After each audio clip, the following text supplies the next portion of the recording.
Durante los días solemnes de Semana Santa, el joven Nicolás de Altamira regresa al pueblo donde juró no volver jamás.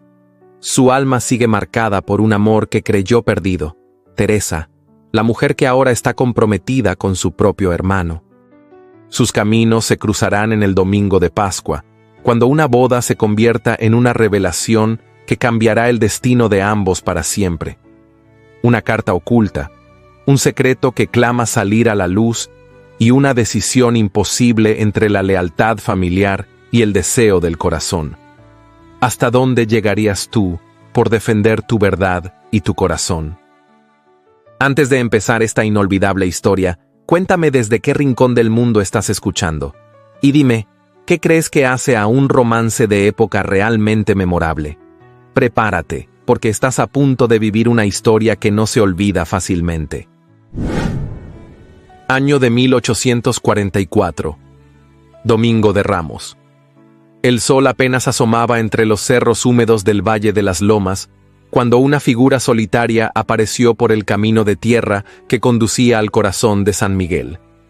Era un jinete de porte erguido y levita oscura, cuyos ojos, escondidos tras el ala de su sombrero, no dejaban ver el peso de los años, pero sí el del silencio.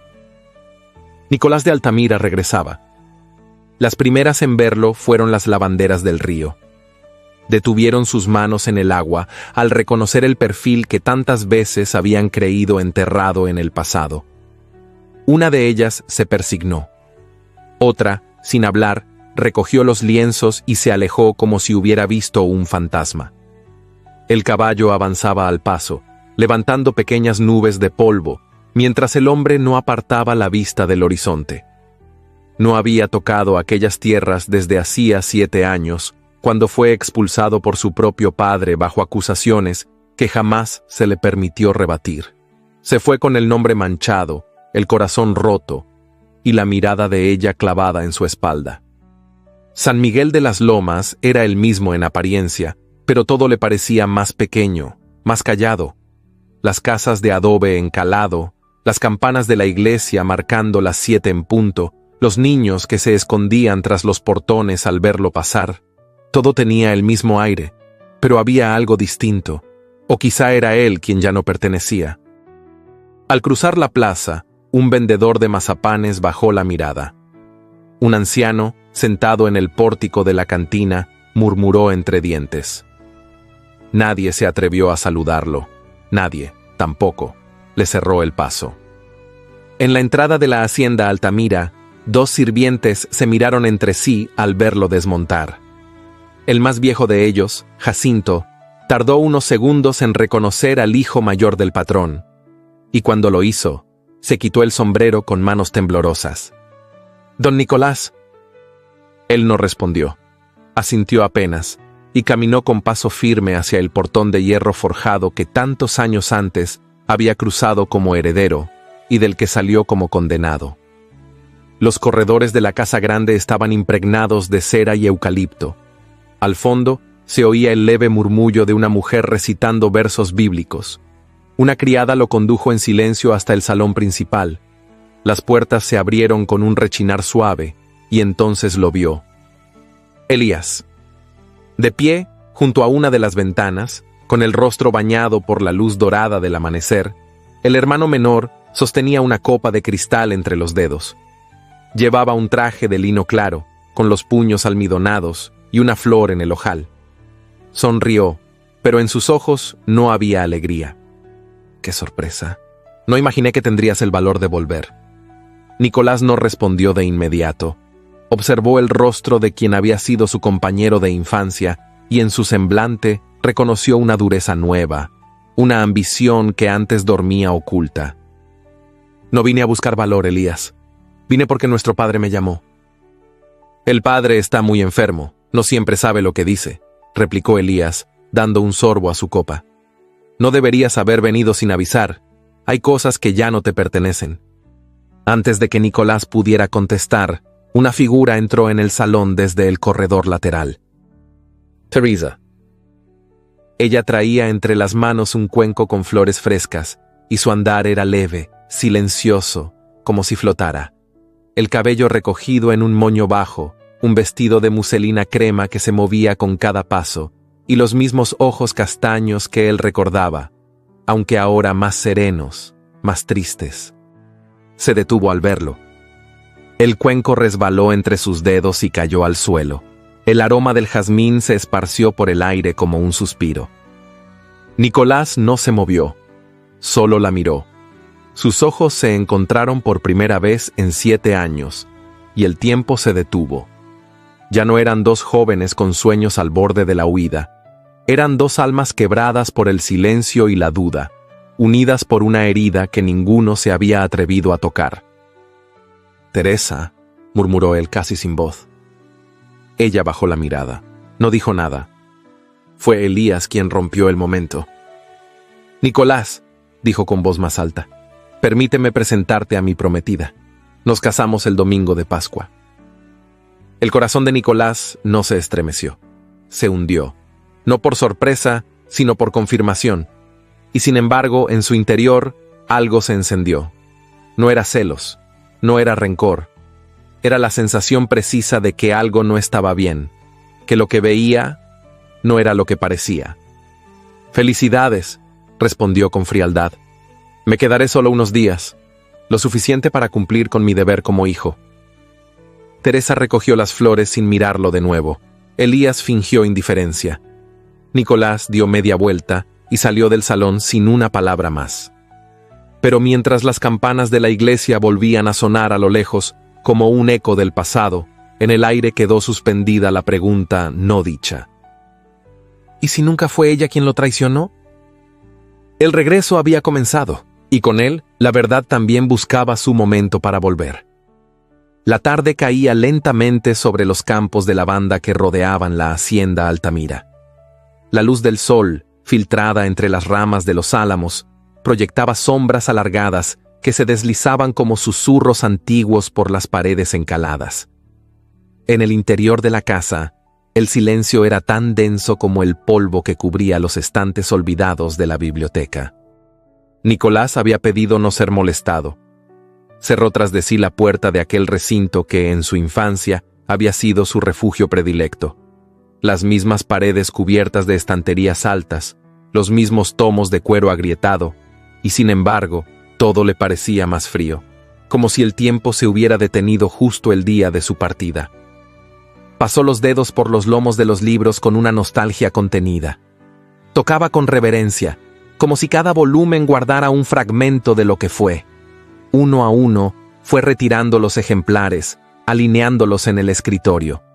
Buscaba sin buscar, como si algo lo llamara desde lo profundo de aquel rincón polvoriento. Fue entonces cuando lo sintió. Una hoja suelta, escondida entre las páginas de un libro de versos. No tenía título. Era delgada, amarillenta por los años, y estaba doblada en 2. Al abrirla, reconoció la caligrafía de inmediato. Era redonda, pausada, inconfundible. Teresa.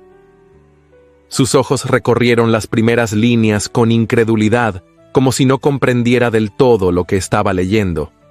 Luego, poco a poco, la tinta comenzó a clavarse en su pecho como agujas invisibles.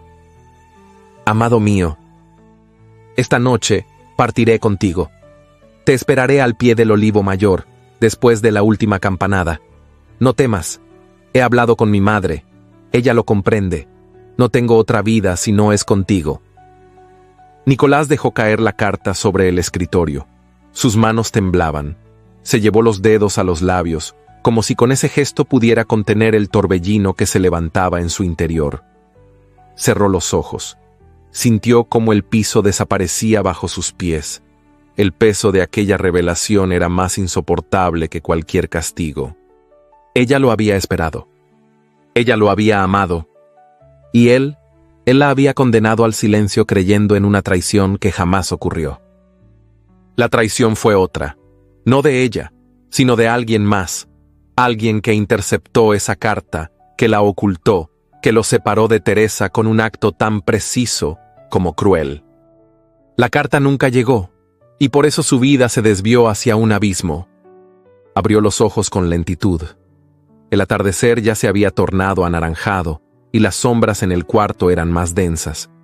Volvió a tomar la carta con manos cuidadosas, como si sujetara a una flor marchita.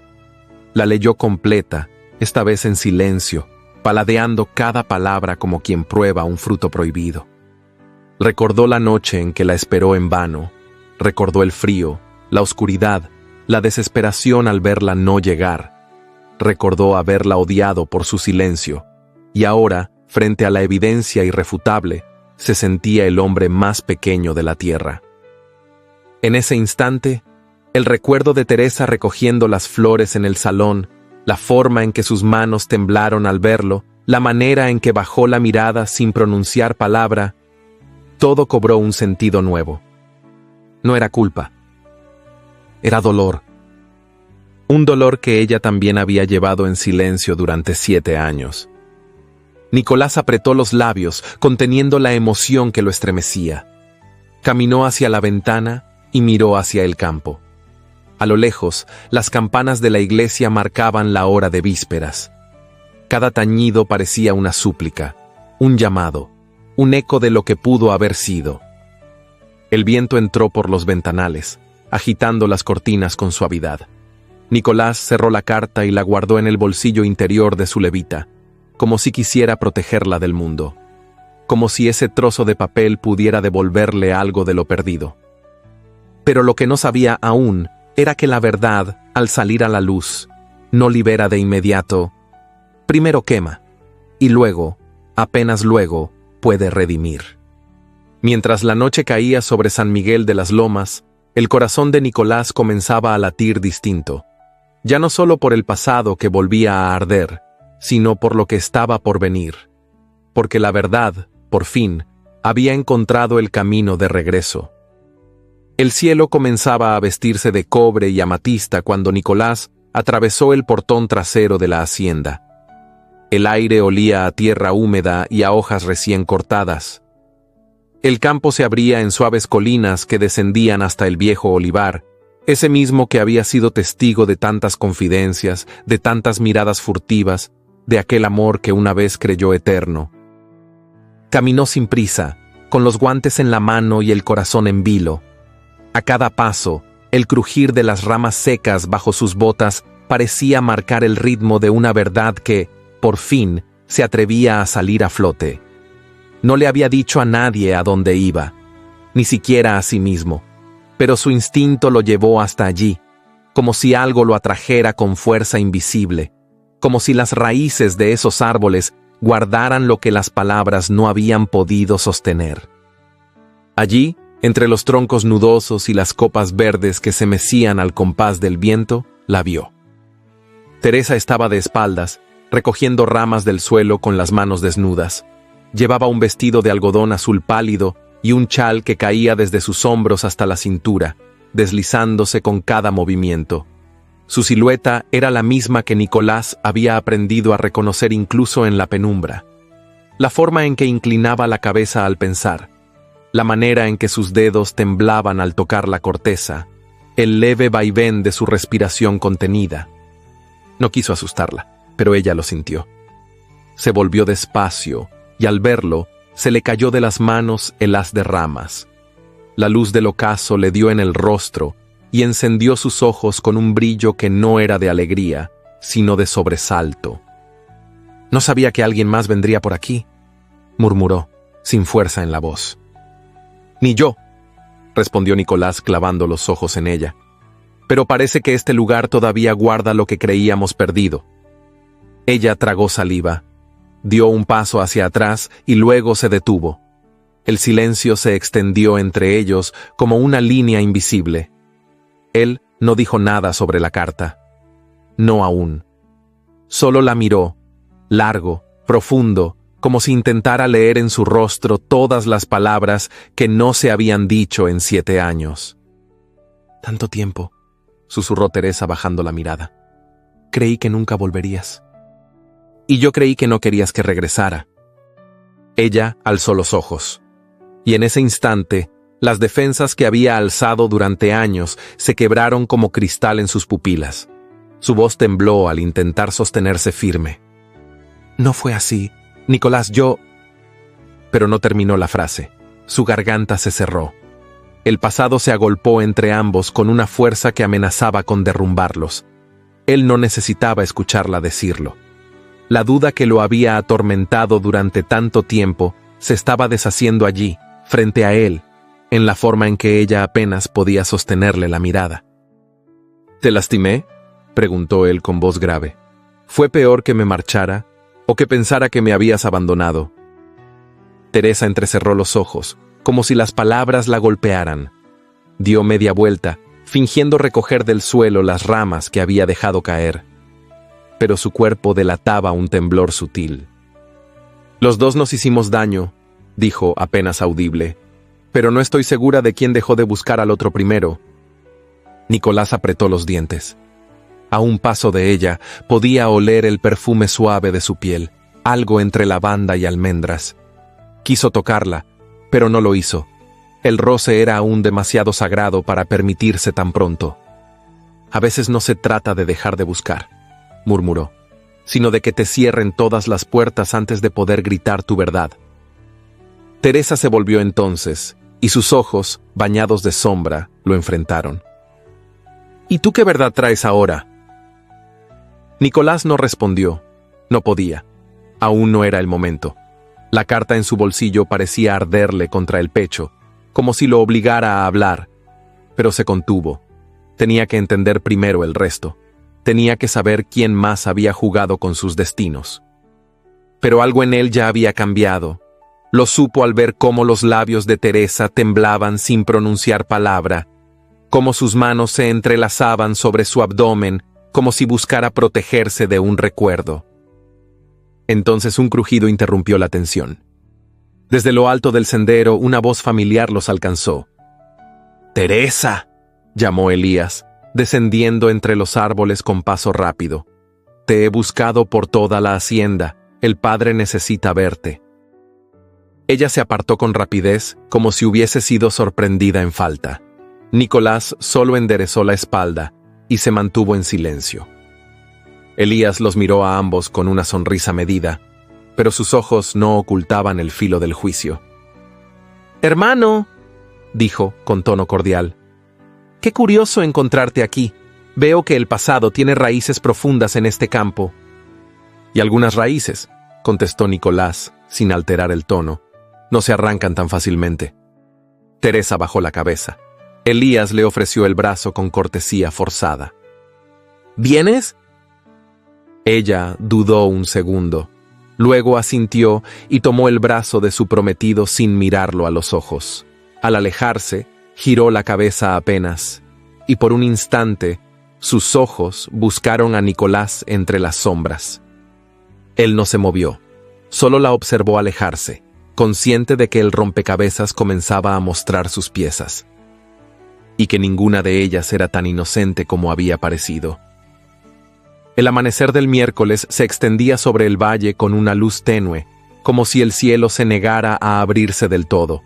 En la hacienda Altamira, el rumor de las tazas de porcelana, los pasos sobre el mármol y las voces apagadas formaban un murmullo constante que no lograba disipar la tensión que se respiraba en cada rincón. En el salón principal, los ventanales estaban abiertos y las cortinas ondeaban suavemente, dejando entrar el aroma lejano del jazmín que crecía junto al muro del jardín. Allí, sentado en un sillón de respaldo alto, Elías de Altamira sostenía una taza de café mientras contemplaba a Teresa con una mezcla de ternura estudiada y autoridad velada. «He estado pensando», dijo con voz pausada, sin dejar de observarla, «que quizá deberíamos adelantar la boda. Sería un gesto hermoso, una celebración de unión en estos días sagrados». Teresa levantó la vista desde su costura. Estaba sentada junto a la ventana, con un bastidor entre las manos, pero no había dado una sola puntada en los últimos minutos. «¿Adelantarla?», repitió con suavidad, como si la idea le hubiera llegado desde lejos. «Sí», insistió él, dejando la taza sobre la mesita de plata. «El domingo de Pascua, el pueblo estará reunido. Sería un símbolo perfecto, una nueva etapa para la familia, el fin de los rumores. y una señal de que nada ni nadie puede alterar lo que nos pertenece. Sus palabras parecían cuidadosamente elegidas, como si las hubiera ensayado antes de entrar. Teresa sintió cómo una sombra se deslizaba por su espalda. Había algo en el tono de Elías que no era ternura. Era necesidad, urgencia. «Creí que esperábamos la recuperación de su padre», respondió ella, sin mirar directamente. «Su estado aún es delicado». «Y justamente por eso», dijo Elías con un aire ensayadamente compasivo. «Una ceremonia sencilla, pero digna. Algo que le devuelva la paz. Podría ser lo último que vea antes de partir». La frase la golpeó más de lo que esperaba. Bajó la vista y dejó la costura sobre su regazo. Sus dedos se entrelazaron buscando refugio. No era miedo lo que sentía. Era una opresión distinta, más silenciosa, más difícil de nombrar. «No sé si es prudente», dijo finalmente, con una voz que apenas le pertenecía. «No lo es», interrumpió Elías, sonriendo con esa sonrisa que sabía usar cuando quería cerrar una conversación. «Pero es necesario. Créeme, Teresa. A veces hay decisiones que deben tomarse sin esperar a que el mundo esté de acuerdo». Ella no respondió. Solo se quedó inmóvil, con los ojos clavados en un punto invisible del jardín. Esa misma tarde, en los establos antiguos que colindaban con el campo abierto, Nicolás se inclinaba junto a un arcón de madera desgastada. A su alrededor, herramientas viejas, sogas, piezas de arado oxidadas, y en el aire, el polvo de los años mezclado con el olor a cuero y tierra húmeda. Había preguntado por los libros de contabilidad antiguos, los registros de personal, cualquier documento que le permitiera comprender lo que había cambiado en su ausencia. Y Jacinto, el mayordomo más antiguo, había accedido a regañadientes a mostrarle los archivos olvidados. «Aquí está todo lo que su padre no quiso quemar», dijo con voz baja, como si temiera que las paredes escucharan. «Aunque dudo que encuentre algo que valga la pena». Nicolás abrió el arcón y comenzó a revisar en silencio. No buscaba cifras, buscaba patrones, firmas, fechas, detalles. Quería entender qué lugar había ocupado Elías durante los años en que él fue borrado del mapa. Y algo en su interior le decía que ese lugar había sido más grande de lo que cualquiera suponía. «¿Es cierto lo que dicen?», preguntó Jacinto desde la sombra, «que el joven Elías será declarado único heredero esta misma semana». Nicolás se irguió con lentitud. Sus ojos encontraron los del viejo criado, y la chispa que brilló en su mirada no fue de sorpresa, sino de confirmación. «¿Quién lo dice?» «Todos. En la plaza, en la panadería, hasta en la iglesia. El sacerdote bendijo sus intenciones el domingo. Dicen que su padre lo firmará en cuanto recupere un poco de fuerza, y que la boda será en Pascua, con toda pompa». Nicolás guardó silencio unos segundos.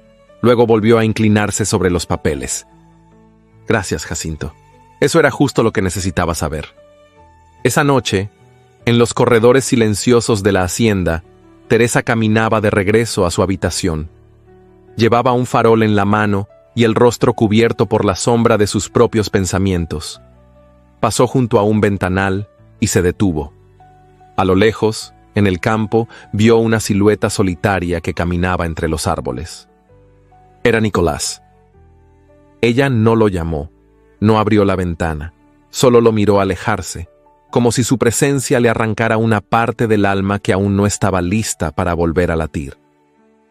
Las sombras del juego habían comenzado, y nadie saldría ileso.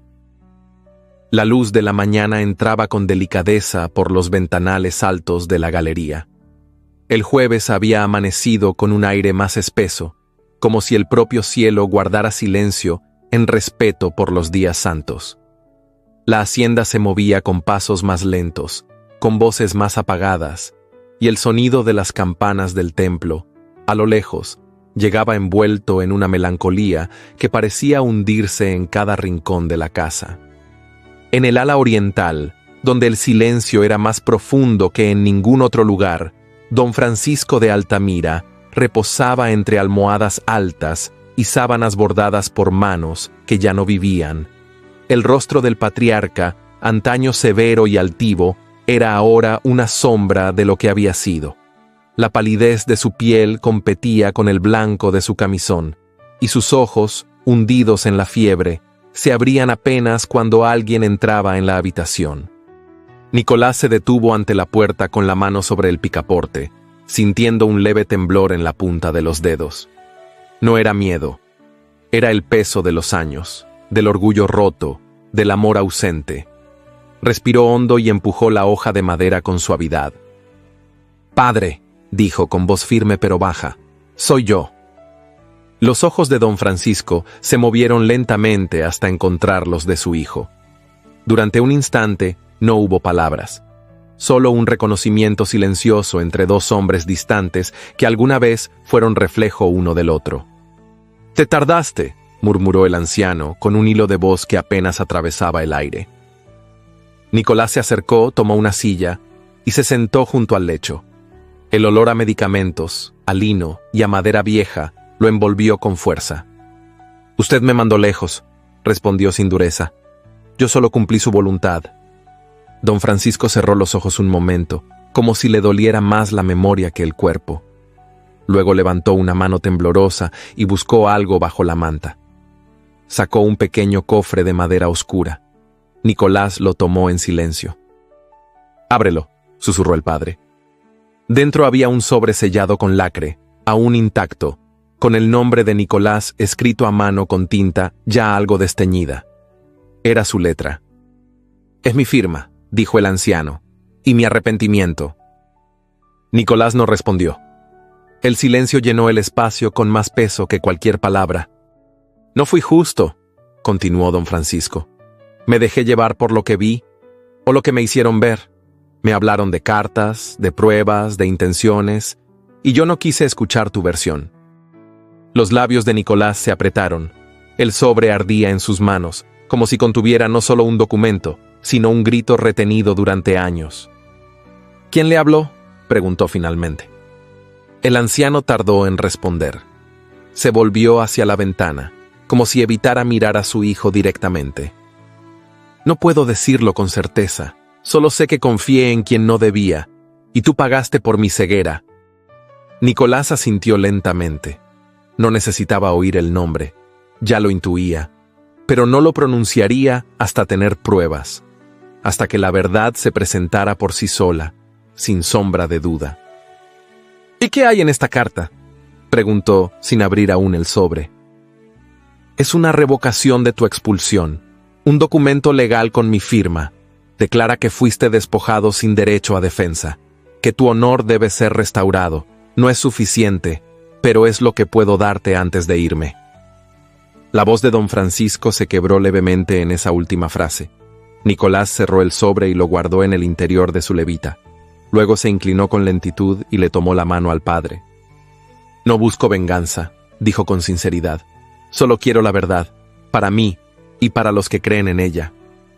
El anciano asintió con los ojos cerrados. Parecía cansado, como si cada palabra le robara un día de vida. Nicolás se levantó sin más palabras y salió de la habitación con paso firme. Ya no era el hijo desterrado, pero aún no era el hombre restituido. Ese mismo día, en el jardín lateral, Teresa caminaba junto a una de las criadas menores. Llevaba una canasta de ropa recién doblada y una leve sonrisa apenas dibujada en los labios. Hablaba poco, pero su presencia siempre calmaba el ambiente. Sin embargo, aquella tarde algo rompió su serenidad. Desde la sombra del aljibe, vio a Elías discutir con un joven mozo de la casa. El muchacho, de no más de 16 años, sostenía una herramienta rota en las manos. Sus ojos estaban llenos de lágrimas contenidas. «¿Crees que estoy para tus disculpas?», decía Elías sin notar que Teresa lo observaba. «No se tolera la ineptitud aquí. Ni ahora ni nunca». «Señor, fue un accidente. Yo...»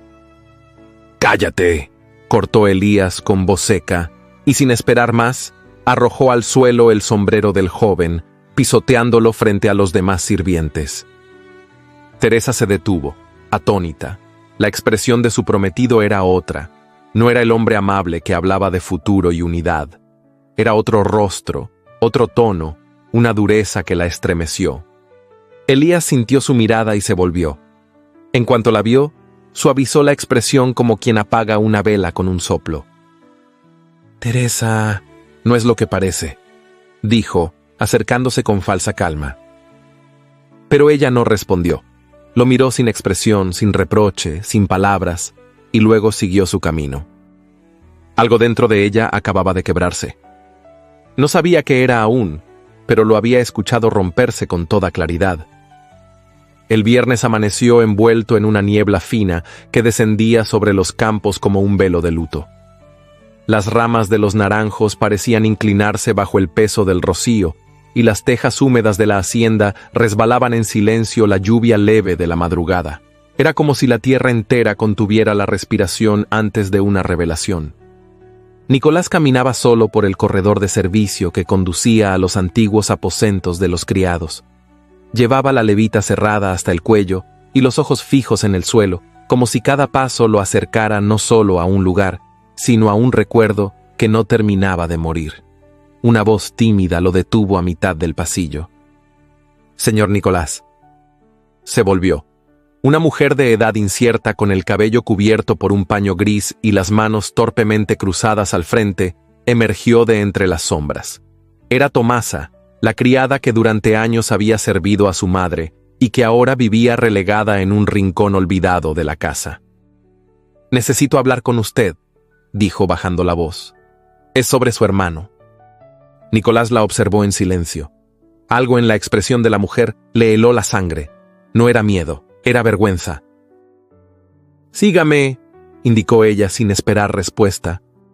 Lo condujo a un cuarto pequeño, detrás de la despensa.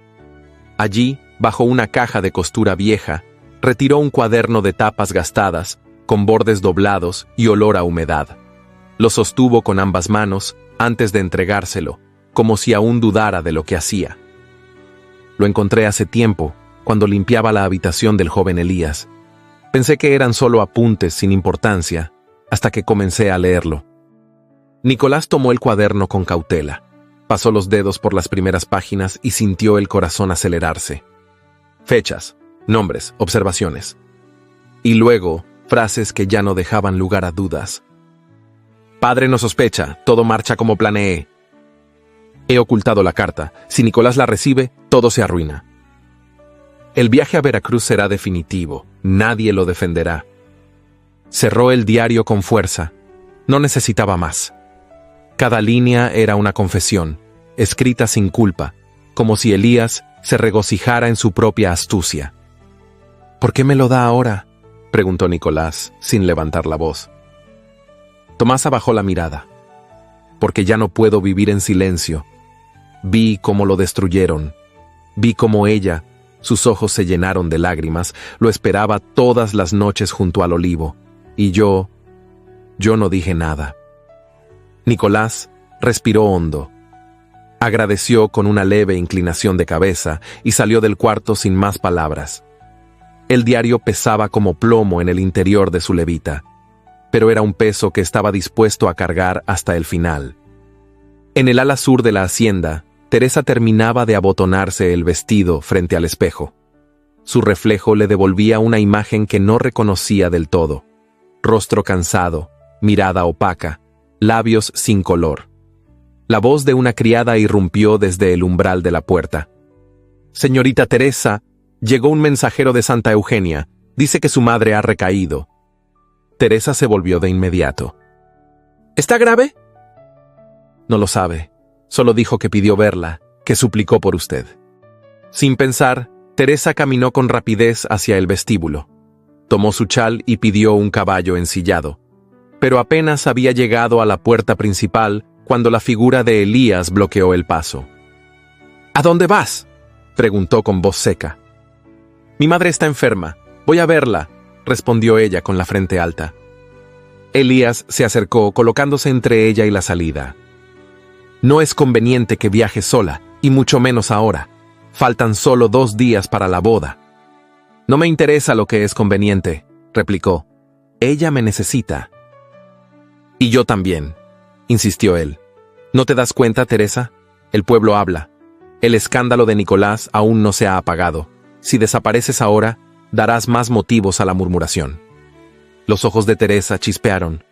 Por primera vez en semanas, lo miró con una claridad que lo desarmó. Mi madre me dio la vida. No necesito permiso para ir a verla. Elías alzó la voz, ya sin disfrazar la ira. Si abandonas la hacienda ahora, la boda se pospone. Entonces posponla. La frase cayó como un golpe seco. Teresa giró sobre sus talones, pero antes de que pudiera dar un paso, Elías la sujetó del brazo. ¿Qué te pasa?, dijo con voz baja, aunque tensa. No eres la misma. Ella lo miró sin miedo. Tal vez estoy empezando a ver con claridad. Se soltó con firmeza y desapareció escaleras arriba. No viajó esa noche, pero algo dentro de ella había partido ya. Esa madrugada, Nicolás salió al jardín con el diario entre las manos. Lo sostuvo bajo la luz de la luna, como si aún necesitara convencerse de que era real. Y mientras el viento nocturno mecía las copas de los árboles, supo que la verdad, por fin, tenía nombre. Y ese nombre, aunque aún no lo pronunciara, pronto resonaría en toda la hacienda. El amanecer del domingo de Pascua llegó teñido de un cielo lívido, sin el fulgor prometido de la resurrección. Las nubes, espesas y bajas, cubrían San Miguel de las Lomas con un velo gris que parecía anunciar no gloria, sino juicio. No soplaba viento. No cantaban los pájaros. Solo el murmullo lejano de la fuente del atrio rompía el silencio con su letanía de agua interminable. Desde temprano, las campanas de la iglesia habían sido preparadas para tañer con solemnidad. Los bancos fueron adornados con flores blancas traídas desde los huertos del valle. Un manto de lino puro cubría el altar, y sobre él descansaban 2 anillos de oro pálido en una bandeja de plata. Todo estaba dispuesto. Todo, menos los corazones. La iglesia se fue llenando con rostros conocidos. Señoras de rebozo oscuro, caballeros de levita, niños con botas lustradas. Todos sabían lo que se celebraría ese día: la unión de Elías de Altamira con Teresa Montero. Un enlace que había nacido de un pacto silencioso entre clases, una promesa de orden y estabilidad, pero también una unión observada con recelo por algunos y con morbo por otros. Teresa caminó entre los asistentes envuelta en un vestido marfil de manga larga, sin bordados ni encajes. Era un vestido bello, pero sin alegría. Su cabello recogido dejaba ver el contorno fino del cuello, y su paso era firme, aunque sus labios no conservaran color. A su lado, su madre, aún convaleciente, la sostenía del brazo con una delicadeza frágil. Había insistido en estar presente, a pesar de las advertencias del médico. Elías las esperaba al pie del altar, con una sonrisa apretada y los ojos vacíos de ternura. Nicolás estaba de pie al final del templo, junto a una de las columnas de piedra. No vestía como invitado ni como testigo. Vestía como un hombre que observa desde la sombra el final de una mentira. Llevaba el rostro sereno, pero la mirada encendida. El sacerdote comenzó el rito. Su voz retumbaba en las paredes altas, entre vitrales apagados por el cielo nublado. Teresa apenas escuchaba. Todo a su alrededor se movía como en un sueño espeso. Sentía la presión del aire, el calor de las miradas, el temblor de sus propios dedos. Teresa Montero, dijo el sacerdote dirigiéndose a ella, ¿aceptas a Elías de Altamira como tu legítimo esposo? Un segundo de silencio. Otro más. Teresa dio un paso al frente. Sus labios se abrieron, pero no para decir sí. No.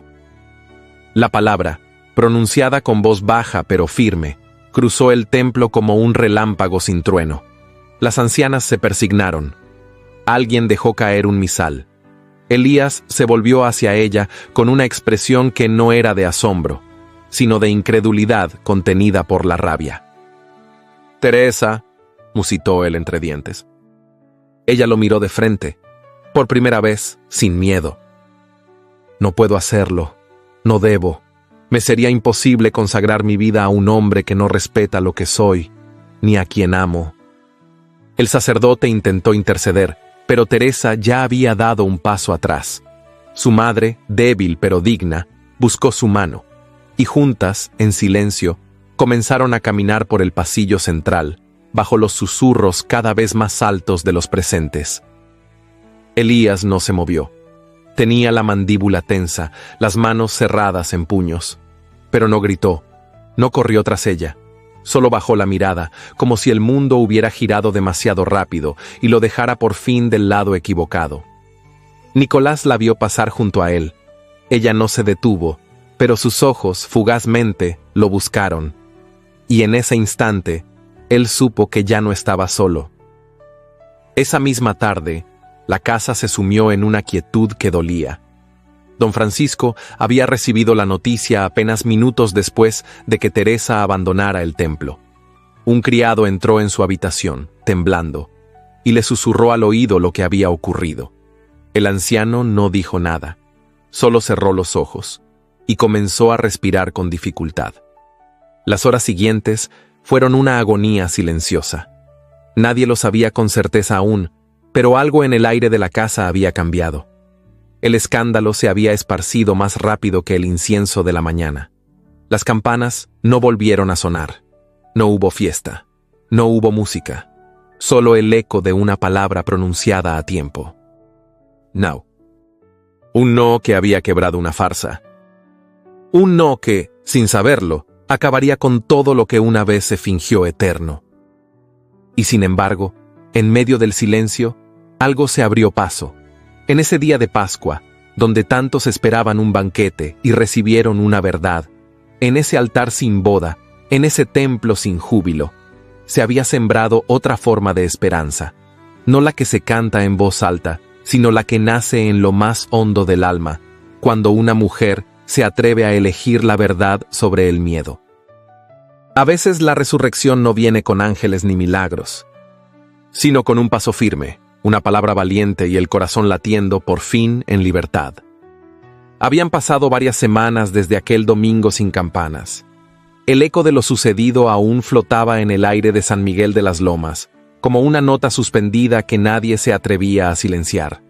La primavera, que ya comenzaba a florecer en los campos, parecía contenerse ante el duelo que cubría al pueblo como un velo espeso. Las flores brotaban en los caminos, sí, pero con el pudor de quien no quiere alegrar demasiado pronto. Don Francisco de Altamira había fallecido al anochecer del segundo viernes después de Pascua. Su último suspiro fue contenido, silencioso, como quien ya no tenía más que decir. Murió rodeado por la discreción que él mismo había impuesto durante su vida, sin súplicas, sin confesiones finales, con la misma severidad con la que gobernó su casa y sus tierras. Y sin embargo, en sus ojos, se había quedado una sombra de arrepentimiento que no alcanzó a disipar del todo. El luto oficial duró 9 días. 9 días de rosarios, mantos negros, ventanas cerradas y cabezas inclinadas. La hacienda Altamira se cubrió de crespones oscuros y recibió la visita de las principales familias del valle. Nicolás saludó a cada uno con cortesía medida, aceptando condolencias que sonaban más a obligación que a afecto. Nadie hablaba del escándalo. Nadie mencionaba la boda frustrada. Solo los ojos decían lo que la boca callaba. En medio del silencio general, Elías caminaba por los corredores como si nada hubiera ocurrido. Vestía de negro, hablaba poco y fingía concentración en los asuntos de la hacienda. Pero Nicolás lo observaba con atención. Había algo en su hermano que no se ajustaba al papel de hijo dolido, en la forma en que hablaba con los criados, en su manera de cerrarse en el despacho por horas, en la tensión que comenzaba a tensar su mandíbula incluso cuando sonreía. Una noche, Nicolás escuchó cómo Elías discutía solo. Creyó que hablaba con alguien a través de la puerta, pero cuando abrió para comprobarlo, encontró el despacho vacío, con papeles desordenados y la pluma aún goteando tinta sobre la mesa. No dijo nada. Solo cerró la puerta con suavidad y anotó mentalmente cada detalle. Durante esos días, Nicolás comenzó a ordenar los documentos de su padre. Lo hacía en silencio, bajo la guía de Jacinto, que le ofrecía una mirada de respeto renovado. Revisó escrituras, cartas antiguas, nombramientos, todo aquello que pudiera ayudarle a defender su derecho ante el Consejo de Nobles. Sabía que tener la verdad no bastaba. Tenía que probarla ante hombres que habían convivido con la mentira demasiado tiempo como para aceptarla sin resistencia. A unas leguas de allí, en la hacienda de los Mora Villalba, Teresa bordaba en un corredor rodeado de bugambilias. El aire era más cálido en esa región y el canto de los pájaros no parecía conocer la vergüenza. Sin embargo, en su pecho, el silencio seguía haciendo nido. Desde que había dejado la casa Altamira, no había vuelto a escribir. No había hablado de Nicolás, ni de Elías, ni del día en que dijo no frente a todos. Solo había dicho que necesitaba aire y descanso. Su madre mejoraba poco a poco. Dormía más, tosía menos y había empezado a caminar por el jardín con ayuda de un bastón. Eso debía bastarle. Pero Teresa no podía ignorar que, cada vez que cerraba los ojos, lo veía a él, Nicolás, de pie en la iglesia, con la mirada herida y contenida. No le había dicho nada, pero le había dicho todo, y eso la perseguía. A veces, mientras cosía, imaginaba volver. No para escandalizar ni para justificar nada, solo para estar, para ver, para saber si aún quedaba algo entre los dos que no se hubiera marchitado con los años, ni con las lágrimas. Pero no sabía cómo, ni cuándo, ni si era correcto. Lo único que sabía con certeza era que algo dentro de ella no podía quedarse lejos para siempre. En San Miguel, las campanas no habían vuelto a sonar desde el funeral. Se decía que el párroco había mandado callarlas un mes completo, por respeto, pero algunos aseguraban que no era respeto, sino señal, como si el pueblo entero supiera que el verdadero juicio aún no había comenzado, y que cuando sonaran de nuevo no lo harían por una misa, sino por una verdad que estaba a punto de alzarse como nunca antes. La noche había caído sobre San Miguel con una quietud inusual.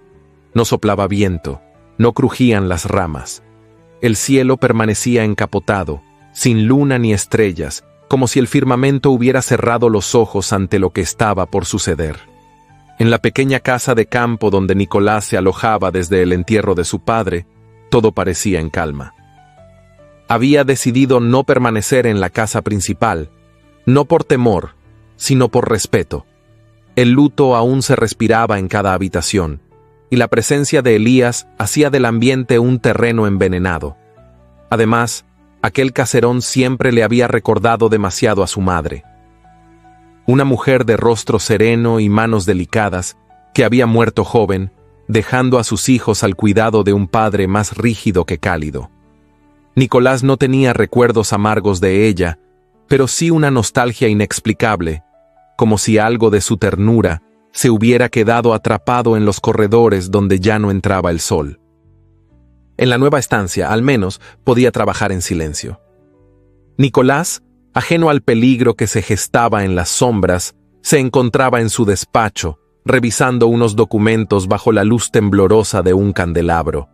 Llevaba horas en aquella tarea, con la mente concentrada en nombres, fechas, escrituras. El diario de Elías reposaba cerrado a su izquierda, junto a la carta de Teresa, cuidadosamente envuelta en un pañuelo de lino. Ambos papeles eran ya parte de su alma, y aunque no los leía en ese momento, su sola presencia los sostenía. Fue un olor lo que lo alertó primero, algo sutil, una nota distinta en el aire. Se levantó, frunciendo el ceño, y abrió la puerta. Un soplo caliente lo golpeó en el rostro. El pasillo estaba teñido de un resplandor rojizo. ¡Fuego!, gritó una voz desde el patio. La casa comenzó a vibrar con pasos acelerados, gritos, portazos. El tejado crujía, y del ala norte ya brotaban lenguas de fuego como serpientes furiosas. Nicolás corrió hacia los establos para buscar ayuda, pero una explosión leve lo hizo caer al suelo. El humo lo envolvía, lo cegaba, le arrancaba el aliento. Tosió con fuerza, cubriéndose el rostro con la manga. Un segundo intento de avanzar le falló. La madera comenzaba a ceder bajo sus pies. Una figura emergió entonces entre las sombras. ¡Don Nicolás! Era Tomás, el joven mozo que había servido a su padre. ¡Por aquí, señor! ¡Rápido! Nicolás se dejó guiar, tambaleante. Sus piernas no respondían del todo. El calor le mordía los brazos, el rostro, el cuello. Lograron salir por una puerta lateral, cayendo sobre la tierra húmeda del jardín. Allí, por fin, respiró. Tosió una y otra vez. Sentía la piel arder, pero estaba vivo. La noticia del incendio se propagó al amanecer, como el humo que aún flotaba sobre los campos. Teresa la recibió en casa de sus tíos, mientras bordaba junto a su madre. Un carruaje traía un recado urgente, sin firma, sin sello, pero con la tinta aún fresca. La hacienda de Nicolás fue incendiada. Está herido, pero vivo. El corazón de Teresa se detuvo por un instante. No hizo preguntas. No esperó permiso. Esa misma tarde, bajo pretexto de visitar una tía enferma, tomó su maleta más pequeña, vistió de manera discreta y partió. Nadie en su casa sospechó que su destino era San Miguel. Solo su madre la abrazó más fuerte de lo normal y le dijo al oído: «Donde hay verdad, hija, no hay que temer al regreso». Nicolás yacía en una habitación improvisada en la casa de Jacinto.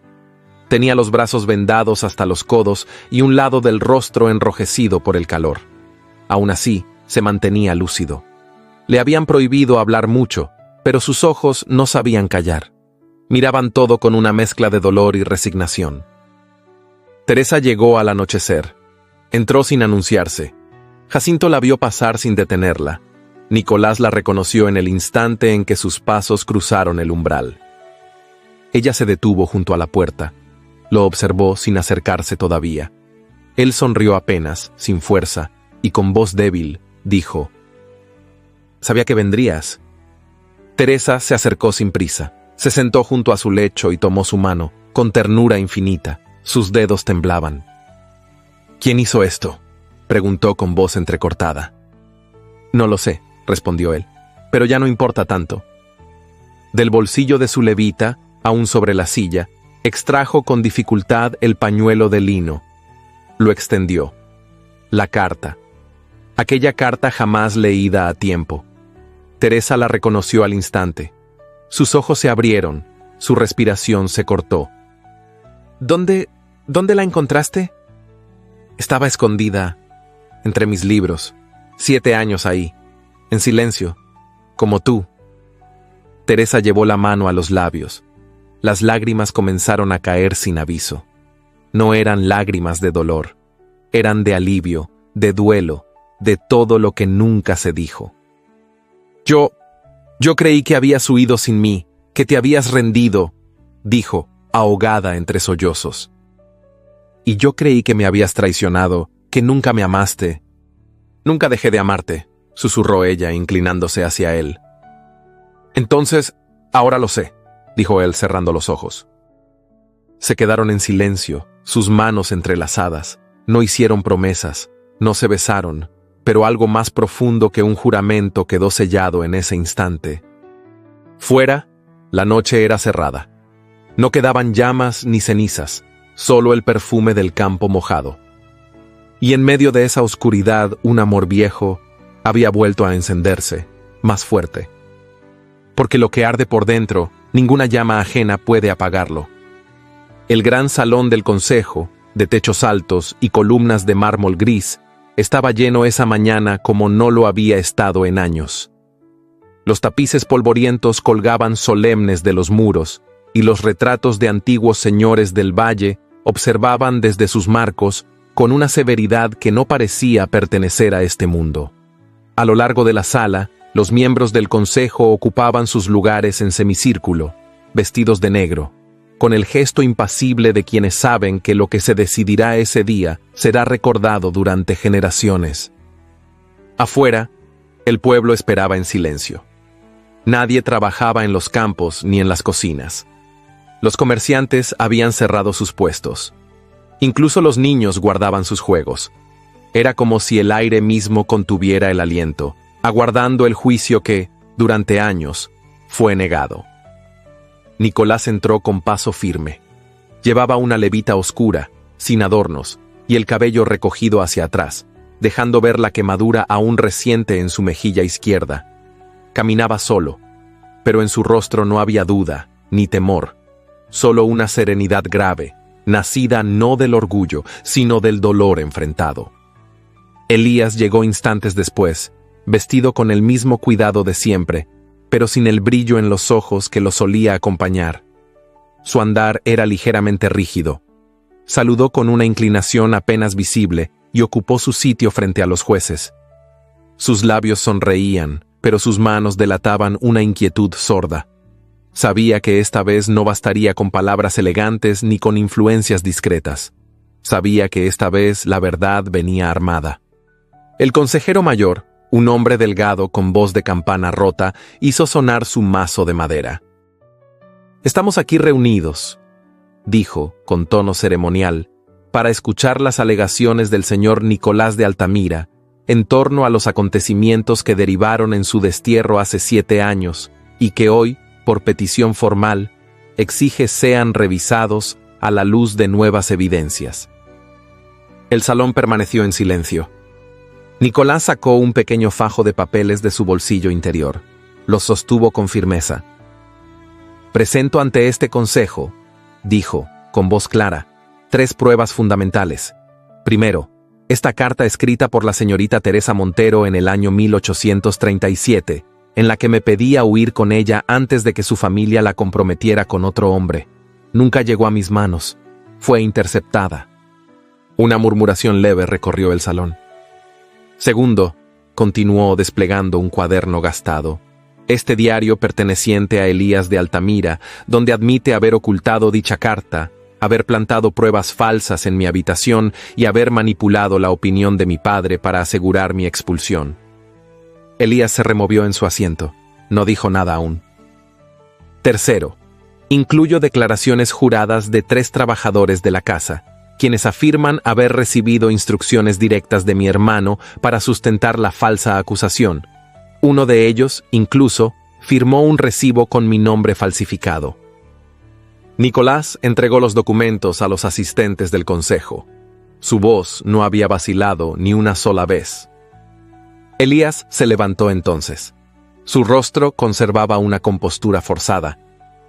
«Con todo respeto», dijo, «lo que mi hermano presenta son objetos fácilmente manipulables. Una carta sin sello, un diario que cualquiera pudo escribir, testigos cuya lealtad puede comprarse. Lo único cierto es que regresó después de años de silencio para arrebatar lo que ya no le pertenece». El consejero mayor alzó una ceja. «¿Está usted negando su propia letra?» «Digo que esa letra puede imitarse, que esa historia es conveniente». Entonces se alzó una voz desde el fondo del salón. Yo vi a Elías esconder la carta. Todos se volvieron. Era Tomasa, la antigua criada. Se acercó despacio, vestida de gris, con el rostro envejecido pero la mirada firme. Yo la vi y callé por miedo, pero ya no más. El silencio se volvió sepulcral. ¿Confirma que fue él quien la interceptó?, preguntó un consejero. Lo vi con mis propios ojos, y lo he lamentado cada día desde entonces. Elías palideció. «¡Esa mujer está loca!», gritó, perdiendo por primera vez la compostura. «Suficiente», dijo el presidente del consejo. «Ya hemos escuchado lo necesario».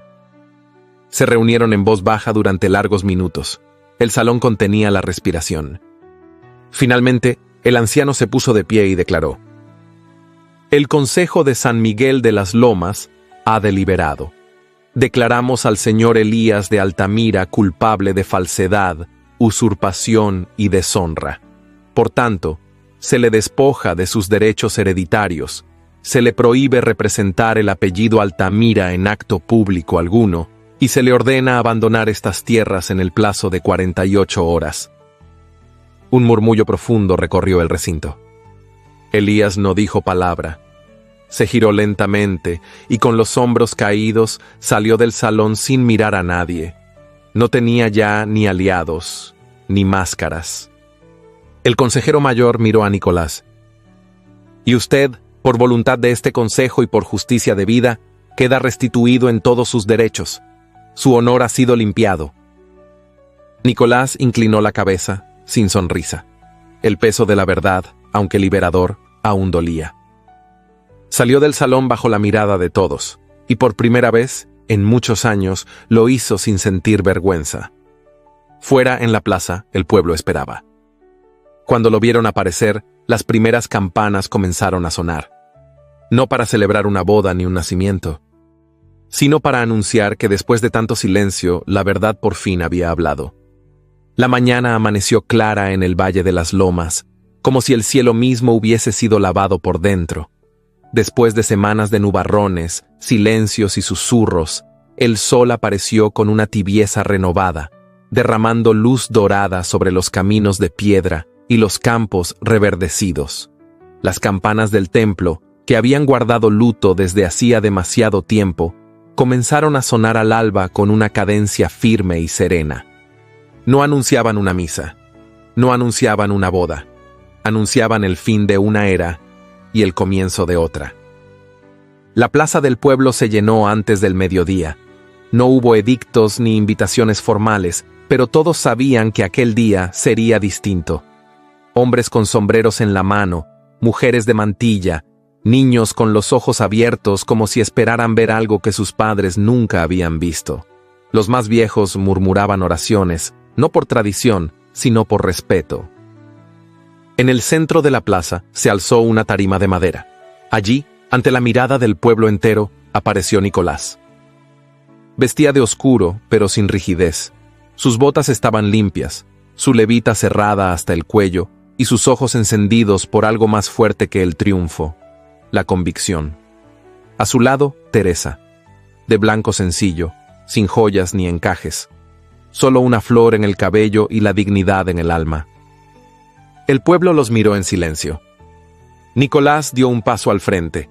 Su voz, cuando habló, era serena como el río en calma, pero con la fuerza de quien conoce el dolor y ya no le teme. San Miguel de las Lomas ha sido durante generaciones una tierra noble, pero también herida. Hoy vengo a agradecer a quienes me dieron su voz cuando otros me la arrebataron. Pero no vengo solo a hablar de mí. Vengo a hablar de lo que haremos, de lo que construiremos juntos. Algunos en la multitud inclinaron la cabeza, otros lo miraron con sorpresa. Nadie esperaba esas palabras. La hacienda Altamira será transformada. Las tierras serán redistribuidas. Los antiguos privilegios que negaban dignidad a quienes la trabajaban, hoy dejan de existir. Se oyó un murmullo, pero no de duda, sino de incredulidad contenida. He creado un consejo campesino. Se escuchará la voz del jornalero, del artesano, del maestro. Habrá escuelas en cada aldea, comenzando por la primera, que abrirá sus puertas en 3 semanas, y quien estará al frente de esa escuela será una mujer que supo ver cuando nadie quiso mirar. Nicolás giró suavemente el rostro hacia Teresa, y ella dio un paso al frente, sin bajar la mirada. La brisa mecía su cabello con lentitud. Cuando habló, su voz fue más baja que la de él, pero no menos firme. Mi lugar no está en un salón ni en una vitrina. Mi lugar está donde los niños aprendan a leer, donde las mujeres puedan alzar la voz sin temor, donde las hijas del campo tengan un futuro sin tener que callar para ser aceptadas. Un aplauso tímido rompió el silencio, luego otro, y otro más. Algunos lloraban, otros aplaudían sin saber por qué exactamente, pero sintiendo en el pecho algo que hacía años no sentían: respeto y esperanza. Jacinto, desde el fondo de la plaza, se quitó el sombrero. Tomasa, la antigua criada, apretó entre sus manos un rosario gastado, y una mujer que vendía panecillos cruzó los brazos con el orgullo de quien por fin se siente vista. Las campanas volvieron a sonar, no como aquellas de bodas arregladas ni de misas forzadas. Sonaron libres, lentas, verdaderas. Teresa y Nicolás se tomaron de la mano, no como quien se exhibe, sino como quien se encuentra. No hubo promesas eternas ni juramentos grandilocuentes, solo la certeza muda de que habían vencido no por gritar más fuerte, sino por no rendirse. Y en ese instante, bajo el cielo claro y los ojos del pueblo, el amor dejó de ser una herida para convertirse, al fin, en la semilla de algo más grande. Un nuevo amanecer, justo, sencillo y profundamente verdadero. El sol se alzaba con lentitud sobre el valle de las lomas, tibio y generoso, como si cada rayo supiera exactamente dónde posarse. Las flores silvestres cubrían los caminos con colores nuevos, los campos se mecían al ritmo del viento, y en la plaza el bullicio era el de una comunidad viva, laboriosa, en paz. Había pasado un año desde aquel amanecer distinto, cuando las campanas no llamaron a misa ni a juicio, sino a esperanza.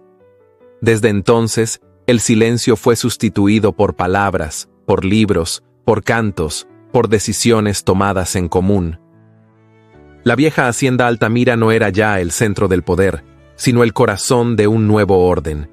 Sus salones se habían convertido en aulas, su salón de reuniones en una biblioteca, y los pasillos donde antes se murmuraban secretos, ahora resonaban con las voces de niños aprendiendo a leer. Teresa cruzaba esos corredores cada mañana con un cuaderno bajo el brazo, el cabello recogido con sencillez y la mirada siempre atenta. Su presencia era firme pero dulce, y su respeto ganado no por apellido, sino por constancia. Nicolás, desde la oficina junto al olivar, observaba el valle como quien contempla no lo que posee, sino lo que ha aprendido a cuidar. Había días en los que caminaba entre los trabajadores sin necesidad de escolta ni distancia, y otros en los que, simplemente, se sentaba bajo un árbol con un cuaderno en blanco. Fue en uno de esos días, al inicio del mes de abril, que tomó la pluma, cerró los ojos unos segundos y comenzó a escribir. Mi querido hijo, no sé aún cómo será tu voz ni el color de tus ojos. No sé si tendrás el andar de tu madre o la forma en que frunzo el ceño al pensar. Pero sí sé que, cuando llegues, heredarás algo más que esta tierra. Heredarás una historia. No una de batallas ni de conquistas, una historia de errores, de silencios, de injusticias, pero también de redención. Durante años creí que la verdad podía enterrarse con el tiempo, pero aprendí que la verdad, cuando es real, resiste. Aun cuando la sepultan, aun cuando la niegan, aun cuando la disfrazan, resiste.